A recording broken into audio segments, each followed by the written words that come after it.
On this day, we're completing the spring holiday season.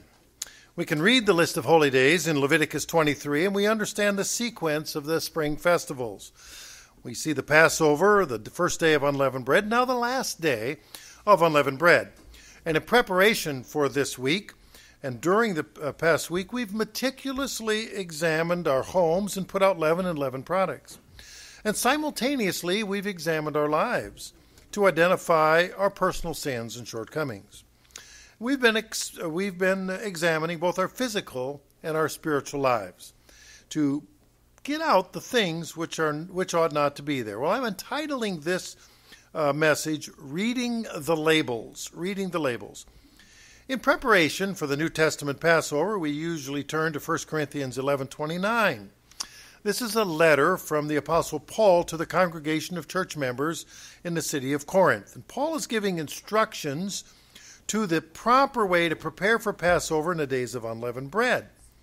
In 1 Corinthians 11, let's actually start in verse 28 in the New King James. But let a man examine himself, and so let him eat of the bread and drink of the cup. Well, in the Phillips translation, the word examine is thoroughly examine.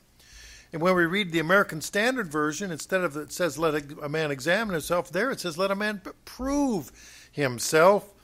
If we look at the Common English Bible, it says let a man test himself. So we have thoroughly examine, prove, or test. Many years ago, I worked for a company called Land O'Lakes. Some of you may know the name Land O'Lakes is a brand of dairy products, perhaps milk, butter, and ice cream. Land O'Lakes is a Fortune 500 size company. It's a large farmer-owned cooperative, operates in at least 9 states. Well, I worked for the Agricultural Services Division in the state of Iowa. My area of focus was livestock nutrition. It was one of my jobs was to see to it that every local affiliate of Land O'Lakes, the local feed mills, were manufacturing livestock feed properly, that they were mixing the ingredients according to the official label. Well, from time to time, I would visit each manufacturing plant and update their records to include the latest version of the official feed tag. The feed tags changed as to when the feed formulas changed. The feed formulas changed from time to time based upon the results of the latest research. Sometimes the research was from Land O'Lakes' own research farms, and sometimes the research was from university studies around the country. Well, various states have laws that require an official feed tag be affixed to every bag of feed. And those of you that buy feed will probably notice there's a tag sticking on those bags. And the feed tag must list all of the ingredients on the label so the customer might know what he's buying. Well, along with the ingredients listed on the tag, there's usually a requirement that the nutritional values be listed on the label. Generally, the percentage of protein and crude fiber and other values must be reported. Well, proper feed tag compliance is a legal issue. Livestock producers want the best results for their farm operation, and so they read the labels on the feed bags. The customer or the consumer could sue the local feed mill or even the brand manager, Land O'Lakes, if the contents of each feed were different than the label. Eventually, I left Land O'Lakes and managed a university research station. And once again, feed labels and ingredients were an important factor to get the best results. Well, now it's many years later, and I have a hobby farm in Arkansas where we have 17 chickens and 8 adult sheep. I say 8 adult sheep because it's lambing season, and we got a bunch of lambs that are already on the ground, and maybe some more coming. And after all these years, I'm still reading the labels on the feed bags. Now, my sheep and chicken are largely grass-fed, but when you purchase baby chicks and you don't have a mother hen to look after them, you have to provide food for those babies, and this is a finely ground feed. It's easy for the baby chicks to digest. And then there's also feed that comes in little pellets called crumbles for growing chicks. And then there's a higher protein feed in bigger pellets to encourage egg production for adult laying hens.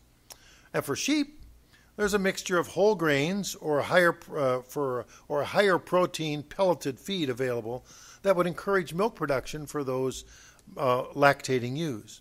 So reading the labels for sheep feed is critical. You can't feed the sheep the same feed as cows, horses, goats, or pigs. This is because too much copper in the feed will kill the sheep. So I read the labels to be sure the copper is at an acceptable level. The same is true for mineral and salt blocks for sheep. The label must indicate the salt or the mineral does not have too much copper. Reading the labels is critical for optimum health for the livestock. Incidentally, the city of Corinth, where Apostle Paul wrote the letter, was historically a manufacturer of copper products. And as we recall now, copper is toxic to sheep. We can draw the analogy, if we wish, from the Apostle Paul's writing that some characteristics of the Corinthian congregation were toxic to the spiritual lives of the sheep or the members of the congregation. Well, what about our own lives? What if we each carried a label as to our nature, what we were really like? What would people think if they read our label?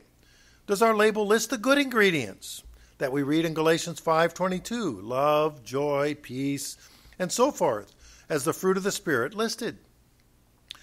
Are there any ingredients in our lives where toxicity might possibly be a problem? Let's look at 2 Corinthians. Again, Paul writing to the congregation in Corinth at 2 Corinthians 13:5. 2 Corinthians 13:5, examine yourselves as to whether you are in the faith. Test yourselves. This is a repetition. Remember earlier we were looking at the various translations. One said examine, another said prove, another said test. Do you not know yourselves that Jesus Christ is in you, unless indeed you are disqualified? In other words, examine oneself to make sure that the characteristics of Jesus Christ are in you. So the verse examines us to examine ourselves. We can note that it doesn't direct us to examine our friends, our neighbors, or our relatives in preparation for Passover. Frankly, it's a lot easier to examine others than it is to examine ourselves. And if we really want a detailed list of our faults, we simply have to ask our spouses. Recently, I talked to a couple who were de-leavening their home in preparation for the upcoming days of unleavened bread. It was not in this area, by the way. And the wife said that expecting the husband to clean only the cars in the garage was not balanced. She figured that since 90% of the sin in the house was his, 90% of the leavening in the house was his too. I mean, he had to do a bit more than what he would otherwise have expected. If we take a look now in Galatians in chapter 6, in Galatians 6, starting in verse 3. In Galatians 6 and verse 3, again in the New King James, for if anyone thinks himself to be something when he's nothing, he deceives himself, but let each one examine his own work, and then he will have rejoicing in himself alone and not in another. For each one shall bear his own load. Ultimately, we stand alone before the judgment seat of God. Of course, we alone will have to give account for our actions. Fortunately, we have an advocate, our defense attorney, someone who can speak up for us. Jesus Christ can say that he's already paid the penalty for our sin. However, if we want to claim the sacrifice of Jesus Christ as having paid that penalty, we must annually then renew the commitment to Christ at the memorial we refer to as the New Testament Passover. In that Passover ceremony, we have an annual opportunity to renew the commitment that we made when we were baptized. And we can partake of the symbols of the sacrifice of Jesus Christ, who died to cover our sins. Meanwhile, as called upon in Leviticus 23 of the Holy Scriptures, we've dutifully put leaven, the symbol of sin, out of our lives for 1 week. We diligently read the labels on the ingredients to our foods. We look for types of leaven, yeast, baking soda, and so on, even in unlikely foods, by carefully reading the labels and discerning which ingredients are leavening and which ingredients are not leavening. And I'm sure we all have our own stories as to where we were surprised to find leaven. But we should not allow ourselves to become surprised when we've printed the labels on the actual food products that we consume. However, in our personal lives, we don't all come with a personal printed ingredient label so that we can examine what we're really like. we have to kind of dig deep back in the mirror, look back in the mirror, and see the real self. Several years ago at graduate school, I was taking a course called Introduction to Counseling in preparation to be a state-certified counselor. And the professor said something quite memorable. Well, to put this professor in perspective, I should describe his background. He was a highly educated man who had terribly abused himself for a long time with alcohol and a variety of non-legal drugs. His marriage disintegrated. His son was a murderer who had killed his own children, the professor's grandchildren. The professor's second wife was an accomplished attorney who was also an alcohol and drug addict. And then both the professor and his wife turned their lives around. They gave up the addicting items. He went on to manage several mental health facilities and became a professor, teaching counseling. One Sunday afternoon, he was stricken with a heart problem on the golf course, and his golfing buddy took him to the emergency room at the local hospital.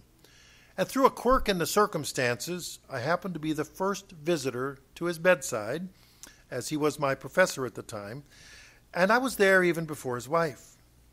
From years of abuse, his arteries had weakened. His aorta had torn close to the heart, and he was bleeding internally. Open heart surgery would take place immediately.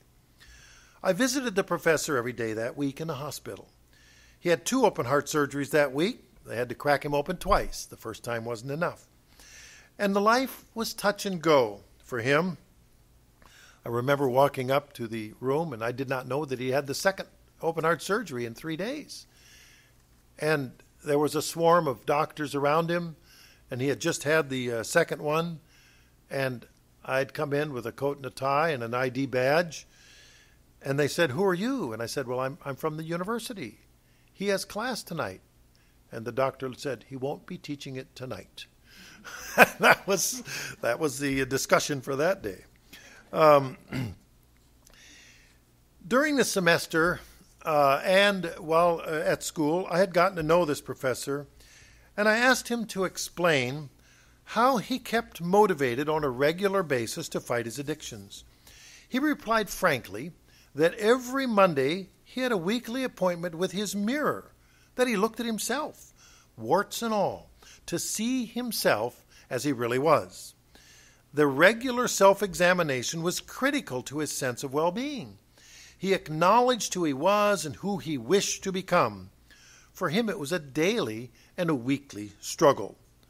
The professor wasn't a church member, yet he had turned around his life to overcome addictions, to put out of his life the things that weren't good for him. His approach was remarkably parallel to what the Holy Scriptures directs us to do. Regularly examine ourselves, remove that which is unhelpful, and do that which is good. You might say that the professor was reading his own label to see if anything in his life was toxic to his well-being. Every week he looked in the mirror for self-assessment to see himself as he really was. Just over a week ago, we kept the New Testament Passover. We read our rhetorical labels by examining our own lives. And we looked to see if there was anything that's toxic within us. And we spent the past week getting rid of leaven in our homes because leaven represented sin. We also work to get rid of anything in our lives that will hurt us or those around us whom we love. Just as the sheep can get sick and die because of too much copper in their diets, so we can become seriously impacted when we don't clean up our spiritual lives. To help us focus on cleaning up our spiritual lives, God has given us a whole week of the days of unleavened bread. So this past week, we've read all the labels of the foods that we consume, and we engaged in the removal of sin from our lives by reading the labels, not just on the labels of the food products, but as we search for them in the house, but also our own personal labels. Well, in a few hours, the week of unleavened bread will be over. Leaven will no longer represent sin, and we can go back to eating gooey cinnamon rolls, perhaps bear claws, frosted and filled donuts, maybe Ritz crackers even, Ezekiel bread, pizza, or hamburgers, or other sandwiches. We'll likely stop at the local grocery store and purchase some baking soda, baking powder, and a jar or packets of yeast to put in our pantries. And once again, we'll begin having toast with our eggs at breakfast, or perhaps we'll enjoy biscuits and gravy or waffles, perhaps pancakes, ice cream cones, dessert cakes, cookies, and of course my former favorite, chocolate-covered peanut butter wafers. But what about our spiritual lives? Do we model our spiritual lives after our physical lives? Do we go back to the same old self? The things that we were doing before Passover week of unleavened bread, from Passover and the week of unleavened bread? Well, from this day forward is the challenge. While we go back to eating leavened products after today, because leaven will no longer represent sin, we must be careful not to go back to our previous spiritual state. But how do we do that? How do we avoid relapsing into the old sins that we put away this past week? Well, the plan of God for the salvation of mankind has a way for mankind to overcome sin. And during the Passover service, we read John 15, that we must stay connected to the vine if we're to bear fruit. We read in Leviticus 23 that we're to keep the holy days, beginning with the weekly Sabbath. Once every 7 days, we gather to worship God, fellowship with each other, bear one another's burdens, and avoid our business or work activities. Remember the old professor who had lived a profligate life and then turned his life around? He made a commitment to re-examine himself and his life every week. He made it a weekly practice, and in his case, he literally said he looked into the mirror to see himself as he really was. He stressed to me that he wasn't only looking for flaws, he was also looking for attributes, things that he does well, that he might encourage himself with well-doing. He put into his life daily and weekly habits that bettered his life. He read his own label. He took an inventory of himself. He gave himself credit for what he was doing right. Do we do that?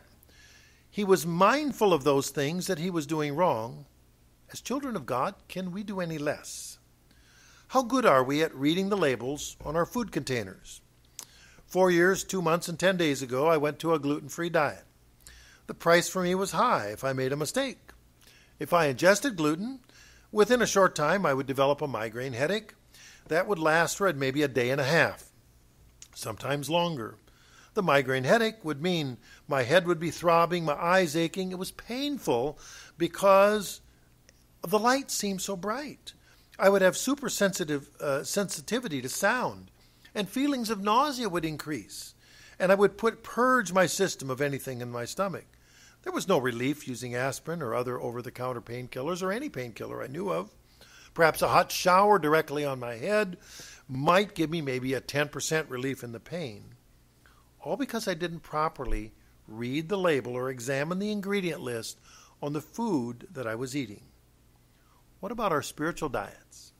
Do we read the labels on our spiritual lives and then suffer the consequences?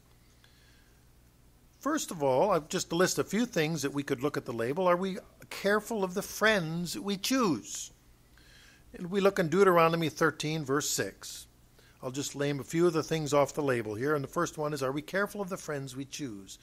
In Deuteronomy 13:6, if your brother, the son of your mother, or the son of your daughter, the wife of your bosom, or your friend who is as your own soul. In other words, that's got to be a really close friend. We're talking a close relative. If, somebody who is closely related to you, or your wife, or a friend who is really close to you, and then what does it say? If that relative or friend secretly entices you, saying, let us go and serve other gods, which you have not known, neither you nor your fathers. Ooh, well, that's a lot of pressure. Do we have pressure from our family and our friends? And they may not even use those words, but that's the action. Let's go serve other gods that you've not known, meaning not the true God. Or the gods of the people which are all around you, near to you or far off from you, from one end of the earth to the other. This is a warning. This is a warning to be careful for this secret enticement. Secret means it's not necessarily blatant. It just happens because somebody is close to us. And we're speaking specifically, meaning somebody who's very closely related, or a spouse, or a dear friend. What about the movies or the television shows that we watch? Is that listed on our label? Do we have a warning label or just an ingredients label? And of course, movies and television shows, well, I guess not so much TV shows there, pretty much anything goes, but movies, or so it seems, depending on if you get satellite or cable or whatever it is. But what about movies? It has a rating system. And the more bad language and the more raunchy business and the more violence you can put in, then they change the rating on it. So they have a labeling system for movies. What about the books or the magazines we read? If you got a wrapper around it so people can't see what's on the wrapper, probably not a good idea to buy that magazine, giving a hint that perhaps it's inappropriate. But what about the other ones that you read on the grocery store checkout line that give you all the latest news on everything? Isn't that where we all catch the news and we know what's going on, right? And you know when the next baby in the United Kingdom will be born. Do we read the warning? Do we understand the warning labels on our books or magazines? What about the words that we use? Do we have to have a warning label or an ingredients list on the words we use? And I've mentioned before when my brother and I were going to country school, and he came home and told Mommy and Daddy the new words he learned that day. And that's when I saw my parents put the old arm around his head and stick his head over the sink, and the bar of soap made the rounds inside his mouth. Well, I watched in awe and made note that perhaps those weren't the best words to use. So are we careful also about the ingredient list of the words we use? And then there's one on our label. If somebody reads our label, are we encouraging to others? That's really hard if you're not born. Some people are just born to that naturally. For me, it comes a little bit on the harder side. I have to try to figure out how to do this so that I can include this on my label. Other people just seem to, just like gravity pulling them, just like gravity, it's just automatic. It works. They're so good encouragers. And some of you are that way.